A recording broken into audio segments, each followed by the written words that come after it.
Shah Jahan good morning. ഞാൻ മുമ്പേ പറഞ്ഞു നിങ്ങൾ മഴയില്ല എന്നൊക്കെ പറഞ്ഞാലും, ഞാൻ ഷാജഹാനെ കുറിച്ചല്ല പറഞ്ഞു കേട്ടോ, എല്ലാവരോടും ഒരു മഴയില്ല എന്നൊക്കെ പറഞ്ഞാലും ഇവിടെ മഴ എത്തും. ചേർത്തലയിൽ മഴയുണ്ടെന്ന് മനസ്സിലായി. ആലപ്പുഴ കുറവല്ലേ ടൗണിൽ?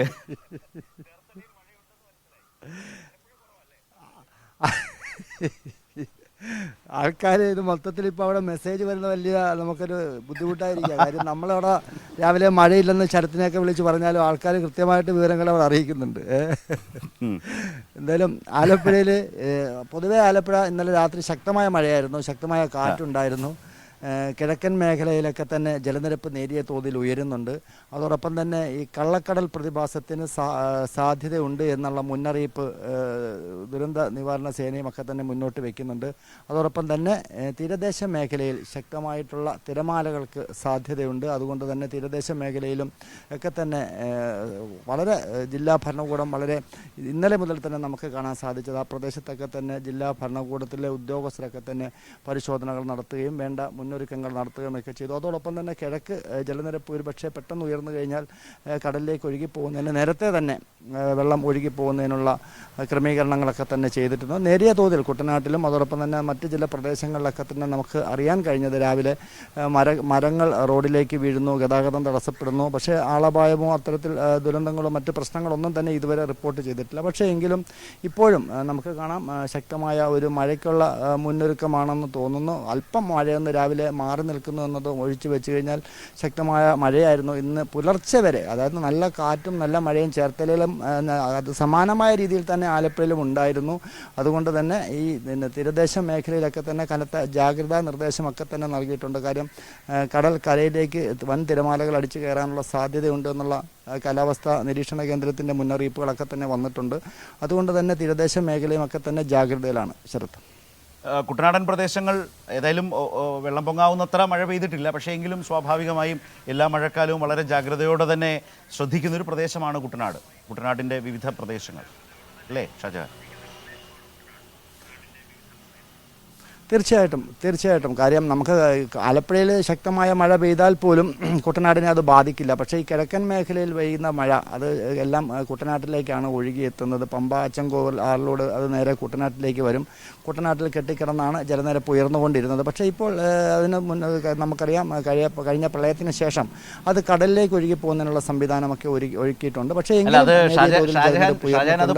ഇപ്പോൾ കൃഷി കഴിഞ്ഞ് നെല്ലെടുപ്പ് പറയുമ്പോൾ ഓർക്കേണ്ടതും പറയേണ്ടതുമായിട്ട് കാര്യമുണ്ട്. ഇതുപോലെ വലിയ മഴ പെയ്യുന്നു, പ്രദേശങ്ങൾ വെള്ളത്തിനടിയിലാവുന്നു, ആളുകളെ രക്ഷിക്കണം. പ്രളയത്തിൻ്റെ ഒരു അനുഭവത്തിൽ നിന്നാണ് നമ്മൾ ഷാജൻ ഇപ്പോൾ പറഞ്ഞ പോലെ തോട്ടപ്പള്ളിയിൽ ആ പൊഴി മുറിക്കുന്നത്. അതായത് വെള്ളം വന്ന് കടലിലേക്ക് ഇങ്ങനെ ഒലിച്ചു പോകുന്ന ആ പൊഴി മുറിക്കുന്നത് വലിയ തോതിൽ മുറിക്കണം എന്ന് സ്വാമിനാഥൻ കമ്മീഷൻ്റെ ശുപാർശയൊക്കെ വന്നപ്പോഴാണ് വലിയ തോതിൽ പൊഴി മുറിക്കാൻ തുടങ്ങി. അതേ തുടർന്നാണ് നമ്മൾക്ക് കുട്ടനാടിനെയൊക്കെ രക്ഷിച്ചു നിർത്താൻ കഴിഞ്ഞു. കുട്ടനാട്, അപ്പർ കുട്ടനാട്, ഇവരൊക്കെ നേരത്തെ സുജുവും അല്ലെങ്കിൽ പിന്നാലെ വന്ന് നമ്മുടെ സനോജും ഒക്കെ പറയാൻ പോകുന്ന കോട്ടയത്തിൻ്റെയും പത്തനംതിട്ടയുടെയും ഒക്കെ പ്രദേശങ്ങളുണ്ട്.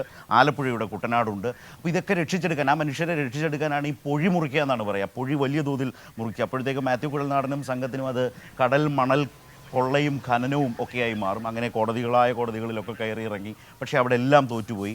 പക്ഷേ ഈ നിലയിൽ നമ്മുടെ ജീവിതാനുഭവങ്ങളിൽ നിന്ന്, കാലാവസ്ഥയുടെ മാറ്റത്തിൽ നിന്ന്, ഇത്തരം കനത്ത മഴയെ നേരിടാൻ വേണ്ടി ഒക്കെ വലിയ തീരുമാനങ്ങൾ എടുത്തിട്ടുണ്ട്. ആ തീരുമാനങ്ങളൊന്നും പക്ഷേ ഇവരുടെ ഇത്തരം പരിപാടി കൊണ്ടൊന്നും ഉലഞ്ഞിട്ടില്ല എന്നുള്ളത് കൂടിയാണ്. ഷാജഹാൻ, തോട്ടപ്പള്ളിയിൽ മഴ കനത്താൽ പൊഴി മുറിച്ചിരിക്കും അല്ലേ?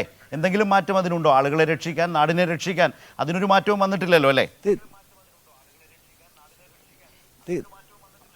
ഇല്ല ശരത്ത്, അത് വളരെ കൃത്യമായിട്ട് ഇപ്പോൾ നമുക്കറിയാം 2018 പ്രളയം അത് വലിയൊരു പാഠമായിരുന്നു കുട്ടനാട്ടിലും അതോടൊപ്പം പ്രത്യേകിച്ച് കേരളത്തിലും. അതിനുശേഷം ഒരു പഠനം നടത്തിയതിൻ്റെ അടിസ്ഥാനത്തിലാണ് ഈ കിഴക്ക് നിന്ന് വരുന്ന വെള്ളം കുട്ടനാട്ടിൽ കെട്ടിക്കിടക്കുന്ന ഒരു പ്രതിഭാസമായിരുന്നു. ഏതാണ്ട് 100 മീറ്ററിലധികം വിസ്തൃതി ഉണ്ടായിരുന്ന തോട്ടപ്പള്ളിയുടെ പൊഴിഭാഗം, അതായത് കടലും കായലും ചേർന്ന് കിടക്കുന്ന ഭാഗം ഏതാണ്ട് 30 മീറ്റർ മാത്രമായിരുന്നു ഏതാണ്ട് ഈ പ്രളയത്തിന് മുൻപ്. കാര്യം അത്തരം ഒരു പഠനം അതിനു മുൻപ് ആരും നടത്തിയിരുന്നില്ല.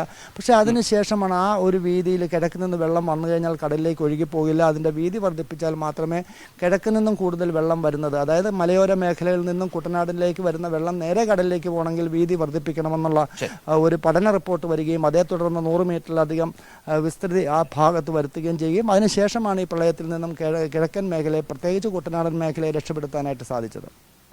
തീർച്ചയായും അത് ഈ ഘട്ടത്തിലൊക്കെയാണ് ഓർത്തിരിക്കേണ്ടത്. മഴ പെയ്യുമ്പോഴാണ് യഥാർത്ഥത്തിൽ ഇതൊക്കെ ഓർക്കാനും ഇതിൻ്റെ ആവശ്യകതയൊക്കെ ആളുകൾക്ക് മനസ്സിലാകും. ഇല്ലെങ്കിൽ ഇങ്ങനെയൊക്കെ പറയാനും ഒക്കെ ഉള്ള ഒരു അനുഭവം, ഒരു കാലവും ഒരു സാഹചര്യമൊക്കെ നമ്മുടെ നാട്ടിലുണ്ട്. താജുദ്ദീൻ അതേക്കുറിച്ച് പറഞ്ഞത് ശരിയാണ്. എന്താണ് ഷാജഹാൻ? താജുദ്ദീൻ പറയുന്നത് പൊഴി മുറിച്ചത് കരിമണൽ കടത്തായി മാറിയ കാലമാണെന്നാണ്. ഷാജഹാൻ പിന്നെ എടുത്തു പറയേണ്ട ഒരു കാര്യമുണ്ട് പറഞ്ഞോളൂ. ശരത്തെ വേറൊരു കാര്യം കൂടെ ഉണ്ട്. ഇപ്പം നമുക്ക് സാധാരണ ഈ മഴ പെയ്തു കഴിഞ്ഞാൽ തീരദേശ മേഖലയിൽ ചെല്ലാനും ഒക്കെ അറിയാം. നമുക്ക് അവിടെ മിക്കവാറും റോഡ് ഉപരോധവും പ്രശ്നങ്ങളും ആൾക്കാർക്ക് താമസിക്കാൻ പറ്റാത്ത ഒരു സാഹചര്യമായിരുന്നു. നമുക്കൊക്കെ അറിയാം. പല സർക്കാരുകൾ മാറി മാറി വന്നു എങ്കിൽ പോലും അതിനൊരു ശാശ്വത പരിഹാരം ഉണ്ടായിരുന്നില്ല. പക്ഷേ ആ ഭാഗത്തൊക്കെ ജനങ്ങളിപ്പോൾ സാധാരണക്കാരായി വളരെ എത്ര വലിയ മഴ പെയ്താലും കടൽ എത്ര വലുതായിട്ട് തിരയടിച്ചാലും അവിടെ ഒന്നും തന്നെ നേരിയ തോതിലുള്ള ചില പ്രശ്നങ്ങൾ മാറ്റി വെച്ച് കഴിഞ്ഞാൽ വലിയ പ്രശ്നങ്ങളൊന്നും തന്നെ നമുക്കിപ്പോൾ കാണാൻ സാധിക്കുന്നില്ല. അത്തരം പരാതികളൊന്നും തന്നെ ഉയർന്നു വരുന്നില്ല. അതുകൊണ്ട് തന്നെ ആ തീരദേശ മേഖലയിലൊക്കെ തന്നെ പുതിയ രീതിയിലുള്ള കടൽഭിത്തി നിർമ്മാണം അത് വളരെ ശാശ്വതമാണ് എന്നുള്ളതാണ്. ഇപ്പോൾ തീരദേശ മേഖലയിൽ നിന്നും കഴിഞ്ഞ ദിവസം മുഖ്യമന്ത്രിയെ കാണാൻ വന്ന തീരദേശ മേഖലയും സഭയും പ്രതിനിധീകരിച്ച് വന്ന ഒരു വൈദികൻ പറഞ്ഞത് ഇപ്പോൾ ചെല്ലാനുമൊക്കെ വളരെ സുരക്ഷിതമാണ്, അതുപോലെ തീരദേശ മേഖല പൂർണ്ണമായിട്ടും ഞങ്ങൾക്ക് സുരക്ഷിതമാക്കി തരണം എന്ന് മുഖ്യമന്ത്രിയോട് നേരിട്ട് കഴിഞ്ഞ ദിവസങ്ങളിൽ നമുക്ക് ആലപ്പുഴ നടന്ന പരിപാടിയിൽ അദ്ദേഹം നേരിട്ട് മുഖ്യമന്ത്രിയോട് പറയുന്നത് കാണാൻ സാധിച്ചു. അപ്പോൾ തീരദേശ മേഖലയെക്കുറിച്ചുള്ള ഒരു ആശങ്ക വേണ്ട. അത് കുറച്ച് ഭാഗത്തുകൂടി കടൽഭിത്തിയുടെ നിർമ്മാണമുണ്ട്, അതുകൂടി പൂർത്തീകരിച്ചു കഴിഞ്ഞാൽ തീരദേശ മേഖലയും സുരക്ഷിതമായിരിക്കും. ശരത്. ശരി ഷാജഹാൻ.